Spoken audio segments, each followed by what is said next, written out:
Hello, my name is Eustathios, and I'm from the parish at Redfern.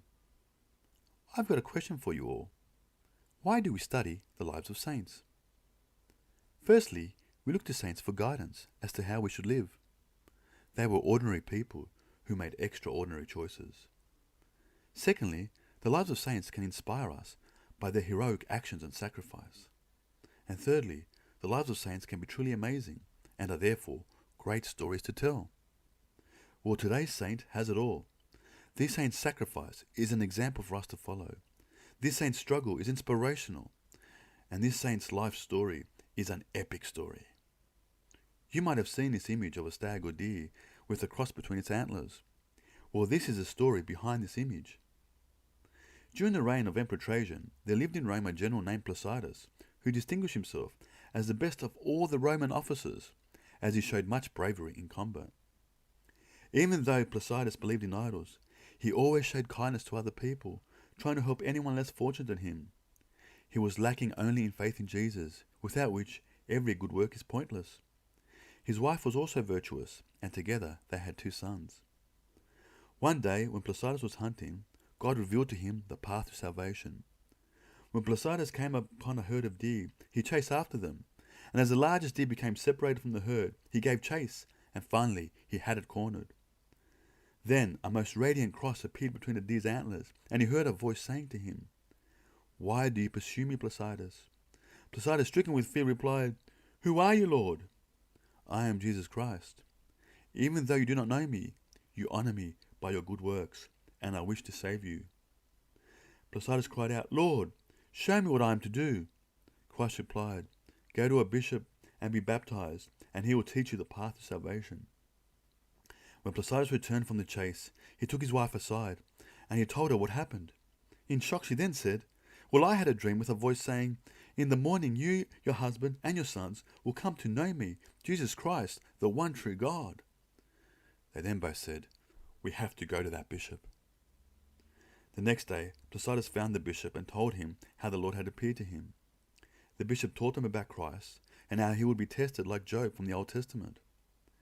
Eventually, they were baptized, and Placidus was given the name Eustathios, and his wife the name Theopiste, and the sons were baptized Agapius and Theopastus. After a few days, sickness and death came to Eustathios' home.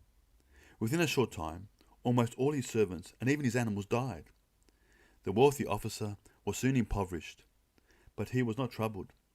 Eustathios did not fall into despair, but he gave thanks to God, like another Job, saying, "The Lord gave, and the Lord can take away."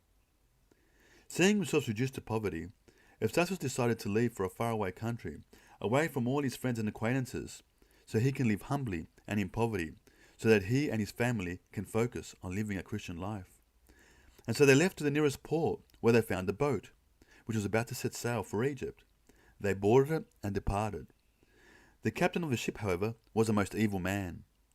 Seeing that Eustathios' wife was very attractive, he was filled with lust for her and decided to take her from her husband. When they arrived at the port where they were about to disembark, the captain ordered his men to capture Eustathios, and he said to him, "Either leave this boat without your wife, or leave this boat dead." Eustathios, together with his sons, were forced to leave the ship alone. Eustathios and his children cried as they stood on the shore, and his wife cried in the ship as it sailed away. But Eustathios' misfortunes had not come to an end. Eustathios came across a deep and fast-flowing river with no bridge.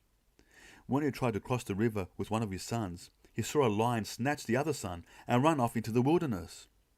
Eustathios, screaming, tried to help that son, when a wolf suddenly appeared and carried off his other son into the woods. Emerging from the river, Eustathios remained there crying for a long time. Eustathios did not know, but the Lord protected both of his children. They were found unharmed by farmers and shepherds, who each took care of them and raised them as their own. But Eustathios knew nothing of their fate, and he settled and began to work in a nearby village. He lived there for 15 years in great poverty and humility. His children were being raised in another village, but he knew nothing of them. Neither did the children know anything of one another. His wife was also protected by God from the lusts of the ship captain, as he died suddenly, leaving Theopis free to depart the ship. At that time, tribes made war against Rome, overrunning a number of cities. The Emperor Trajan remembered his valiant general and said, "If Eustathios was with us, our enemies would be defeated."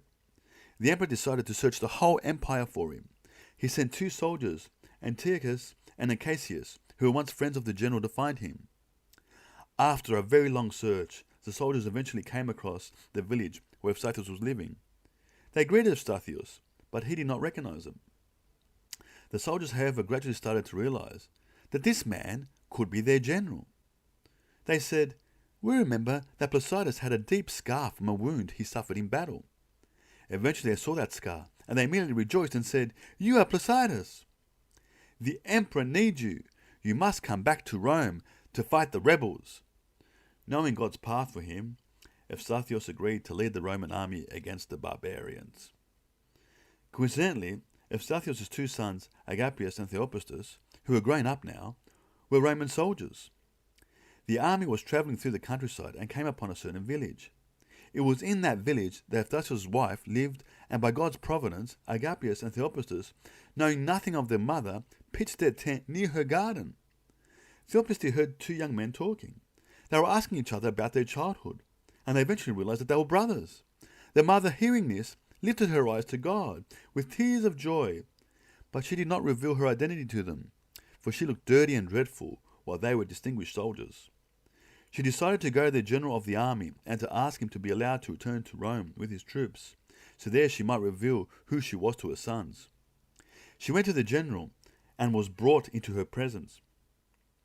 He recognized his wife and embraced her, and out of joy they shed many tears, giving thanks to God. When Eustathios had ceased weeping, he said to his wife in a sad voice, "I have something to tell you. Our children are gone." His wife replied, "Do not be saddened, for God has protected our children and brought them to us." Theopis then began to tell him all that she had heard the day before, and Eustathios immediately summoned his sons, and they were all reunited in joy and thanksgiving. And so, Eustathios returned from battle with his family. Before he arrived in Rome, the Emperor Trajan died. He was succeeded by Hadrian, who was very wicked, and he hated Christians. Eustathios entered the city with honor by the emperor and by all the Roman citizens. Hadrian then wanted a sacrifice to the idols in gratitude for this victory, but Eustathios refused. The emperor asked him, "Why do you not wish to enter the temple with us and to worship the gods?" Eustathios answered, "I know Jesus Christ alone to be my God. Him do I honor and thank." The emperor was so enraged for this disrespect that he sentenced Eustathios and his family to be eaten by wild animals. Thus, Saint Eustathios urged his wife and children not to fear death, for the Lord will be with them. And so when the beasts were released, they did not harm them. When the beasts approached them, they would immediately retreat with their heads bowed down. This made the emperor so angry that he commanded that a brass ox be heated, and instead of Eustathios, his wife and 2 sons be placed inside it to be burnt alive. That blazing ox, however, was cooled by Christ, and the holy martyrs inside prayed, and they surrendered their souls into the hands of God.